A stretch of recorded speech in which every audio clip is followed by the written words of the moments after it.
어제 우리가 149편 말씀 살펴봤고 오늘 마지막으로 150편 살피는데 말씀드렸듯이 140시편 146편부터 150편까지는 할렐루야로 시작해서 할렐루야로 끝난다 그래서 할렐루야 시편이라 그랬잖아요.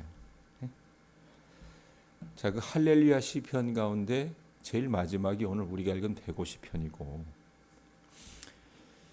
이 시편이 여러분 150편까지 돼 있는데 이 150편까지 된 시를 5권으로 나눕니다. 그래서 이 제5권의 마지막 시가 150편이기도 하고 그 다음에 우리가 어림잡아 알듯이 150편으로 된 시편의 마지막 노래가 이 150편입니다. 어떻게 끝맺고 있는지 한번 보셨으면 좋을 것 같아요. 1절 한번 보세요. 자, 할렐루야 성소에서 하나님을 찬양하며 그의 권능의 궁창에서 그를 찬양할지어다. 자, 어디에서? 성소에서 그리고 그의 권능의 궁창에서 하나님을 찬양하라고 얘기를 해요. 찬양의 장소에 대해서 얘기하는 것 같아요. 자, 150편을 지은 시인이 하나님을 찬양해야 되는 장소 성소와 궁창이라고 이렇게 이야기를 해요.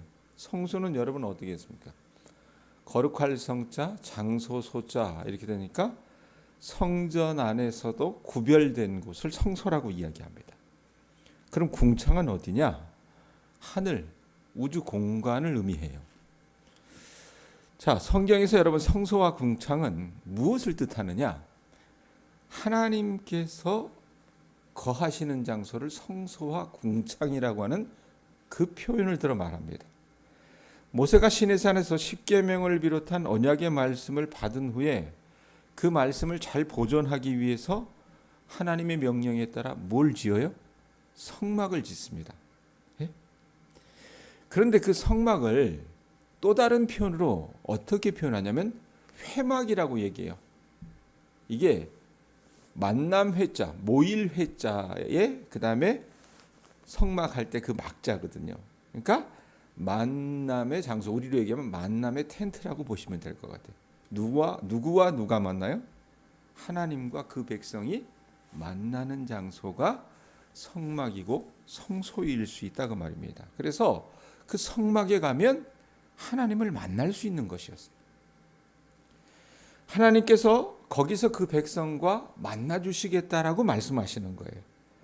그렇기 때문에 여러분 이 성소라고 하는 개념은 하나님께서 그 백성에게 그분이 계시겠다라고 약속하시는 곳이라 그 말입니다. 그럼 궁창은 어디냐? 하나님의 거처라고 말하는데 시편 19편 1절에 이런 말씀이 있어요. 하늘이 하나님의 영광을 선포하고 궁창이 그의 손으로 하신 일을 나타내는도다라고. 그러니까 그렇게 보면 이 19편 말씀을 가지고 우리가 정의를 내리면 궁창, 이 우주에는요 하나님의 흔적이 가득한 곳이라고 말입니다.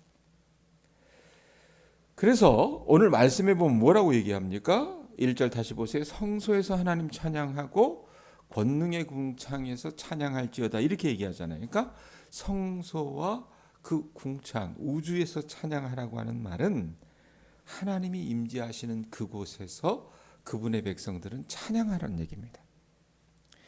여러분 이 세상에서 그러면 하나님이 계시지 않는 곳은 있어요 없어요? 없죠. 예? 없습니다. 그래서 우리는 어떻게 해요? 우리가 있는 어느 곳에서든지 하나님을 찬양할 수 있다고 말이에요. 또 우리 자신이 하나님의 성전이라고 얘기하잖아요. 삼위 하나님이신 성령님께서 또 우리 안에 계시다고 말씀하시지 않습니까? 그래서 여러분들이 있는 그곳이 성전이 될 수 있고 하나님께서 임하여 계시기 때문에 우리의 삶의 자리가 어디에 있든 간에 거기서 여러분들이 어떻게 해요? 우리가 못을 박더라도 못을 박으면서 하나님을 찬양할 수 있고 아침에 서뚜껑을 돌리면서 밥을 지으면서도 하나님을 찬양할 수 있는 거라고 말입니다. 그러니까 여러분들이 있는 그곳에서 하나님을 찬양하실 수 있어야 된다는 얘기예요. 자, 2절, 1절이 찬양의 장소에 대해서 얘기하는 거라 그랬어요. 150편. 2절은 여러분 한번 보세요. 뭐라고 얘기합니까? 그의 능하신 행동을 찬양하며 그의 지극히 위대하심을 찬양할지어다. 자, 우리가 찬양해야 되는 이유에 대해서 얘기를 해요. 뭘 찬양하느냐? 자, 하나님을 여러분 올려드리는 노래를 보통 뭐라고 얘기하냐면 찬양이라고 얘기하기도 하고 경배라고도 말합니다. 예? 그래서 경배와 찬양 이래가지고 어느 교회, 서울의 어느 교회에서는 80년대부터 소위 말하면 한국 교회에 이 찬양 운동을 일으켰던 아주 귀한 일을 했던 교회들이 있어요. 자, 그런데 찬양은요, 우리가 알듯이 하나님을 높여서 노래하는 것이라고 정의할 수 있다면 경배는 뭐예요? 내 자신을 낮춰서 하나님을 노래하는 게 경배입니다. 예? 왜냐하면 경배하다라고 하는 여러분 그 말의 뜻이 공경하다 할 때 경자, 그 다음에 절하다 할 때 배자가 들어가기 때문에 내 자신이 하나님 앞에 엎드리고 절하다 뭐 이런 뜻이기 때문이나 그 말이에요. 또 하나님께서 거기 보면 뭐라고 얘기합니까? 2절 다시 보세요. 능하신 행동을 찬양하며 예? 지극히 위대하심을 따라 찬양할지어다 이렇게 얘기하잖아요. 하나님께서 행하신 일을 어떻게 노래하는 것, 즉 하나님의 역사를 노래하는 것이 찬양이라면 하나님의 성품을 노래하는 것이 성품을 노래하는 것, 또 하나님의 하나님 되심을 노래하는 것이 경배라고 말할 수 있다 그 말이에요.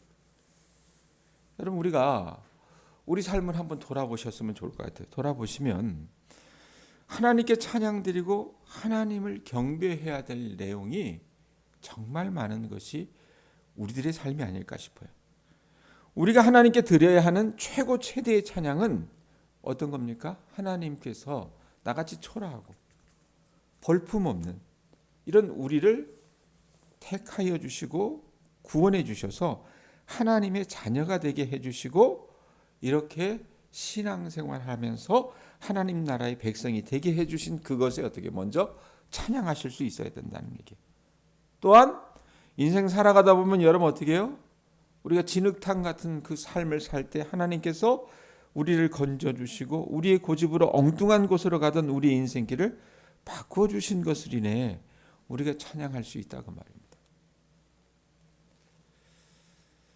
제가 크리스마스 때부터 지난 주일 또 오늘 이런 얘기를 드리는데 우리 교우들의 삶을 이렇게 면밀히 관찰해 보면 참 간신히 살아가는 그런 인생들이 모여있는 곳이 이 동양교회가 아닌가라는 생각을 해요. 겉으로는 우리 교우들이 드러내지는 않지만 조금 신경 써서 우리 교우들의 삶을 살펴보면 거의 모두가 버겁고 힘든 삶을 살아가고 있는 것 같습니다. 그래서 어떻게 저렇게 삶을 살아가지?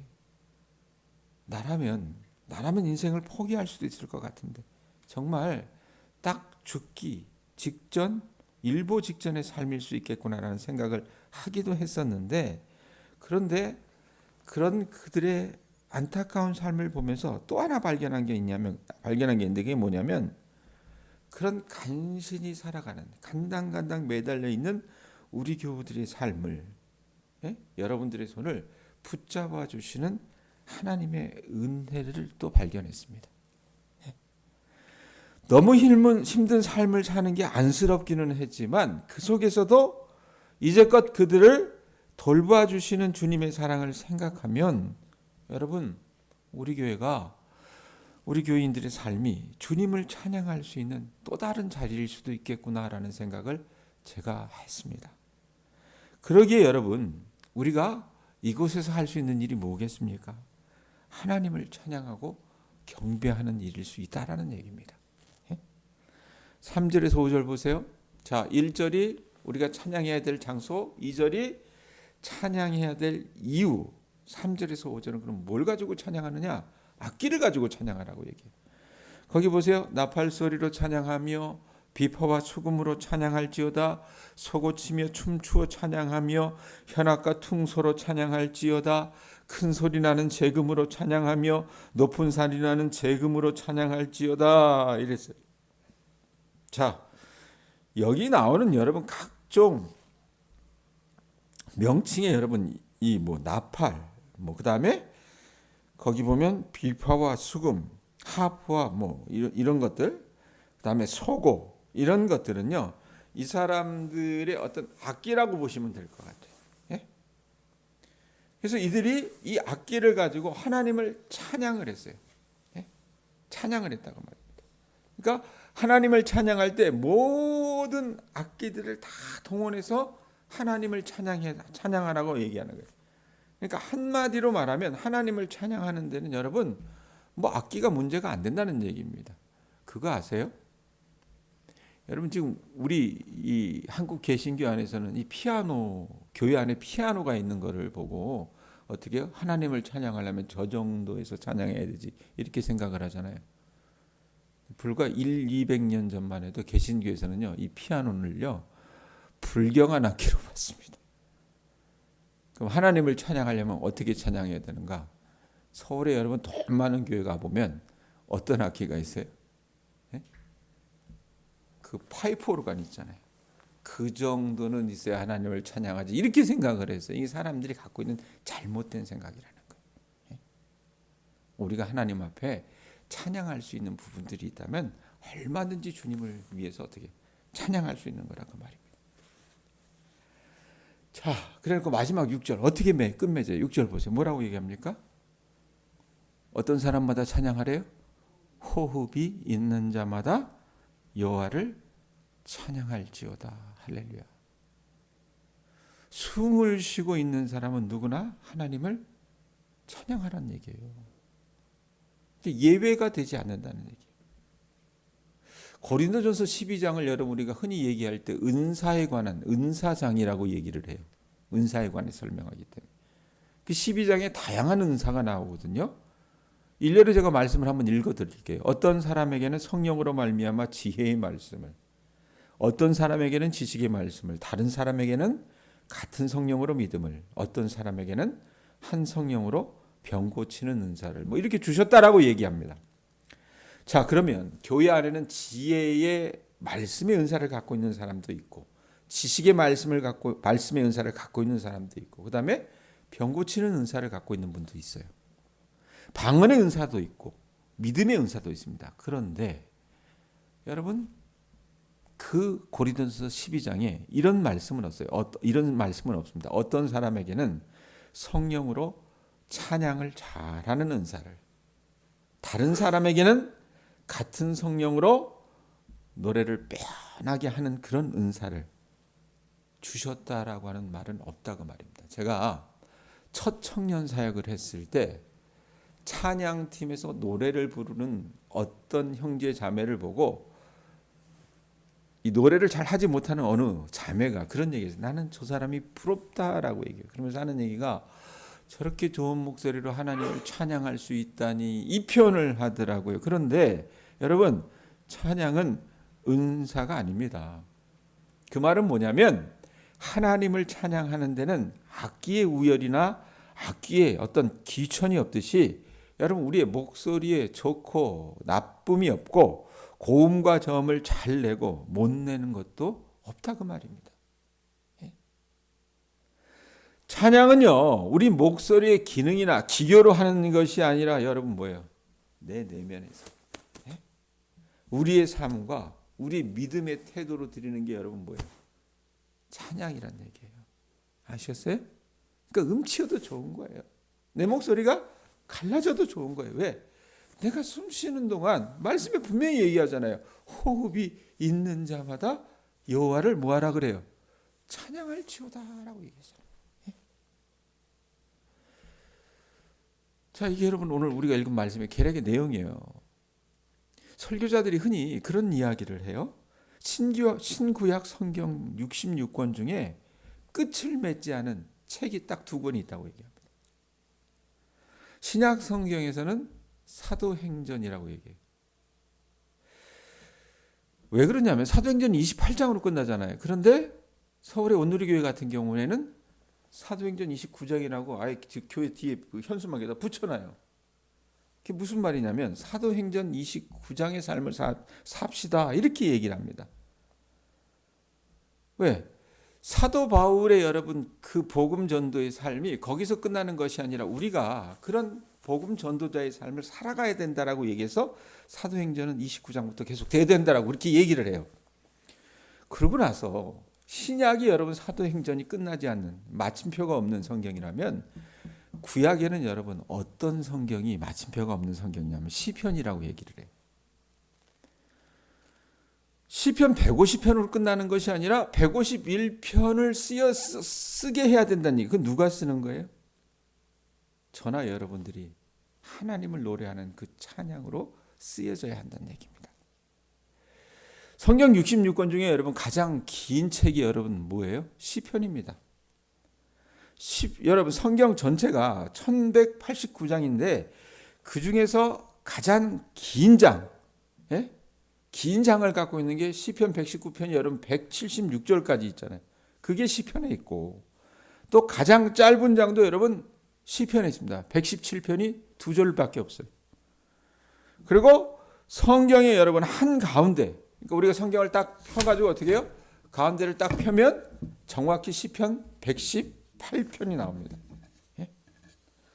무엇보다도 성경을 손에 쥐고 한가운데를 그렇게 펼치면 시편이 나온다 그 말이에요. 그러면 하나님께서 마음과 정성을 다해서 살아가는 여러분, 우리의 삶이 어떨 때는 눈물 골짜기처럼 보일 수도 있고 또 어떨 때는 빛이 보이지 않는 터널을 지나가는 것과 같은 그런 삶을 산다 하더라도 우리 자신의 삶 가운데 하나님을 찬양하는 노래가 있다면 여러분 그 삶은 어떻게 해요?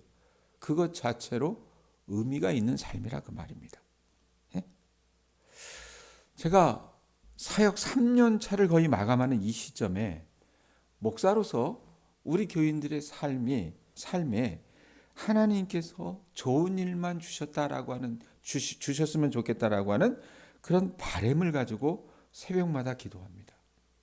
그런데 거의 모든 새벽마다 우리 교회 거의 모든 새벽마다 빠지지 않고 새벽 기도의 중심을 잡아 주셨던 우리 백 권사님이 지난 한 두어 주 전에 아들을 잃은 것은 권사님에게도 그렇지만 제게도 아주 큰 충격이었습니다. 권사님이 자신의 자녀 가운데 이런저런 얘기를 저한테 하셨지만 둘째 아들에 대해서는 거의 얘기를 안 하셨어요. 그래서 권사님하고 이 얘기 저 얘기를 나누다가 이번 주일날 권사님 댁에 가서 이야기를 나눌 때 백 권사님이 이런 말을 하셨어요. 그래도 하나님 앞에 섭섭하기도 하고 이해가 안 되기도 하지만 그 둘째 아들이 그렇게 쓰러져서 오래도록 투병하지 않고 그렇게 빨리 갈 수 있었던 것도 하나님 은혜다라는 말을 하셨어요.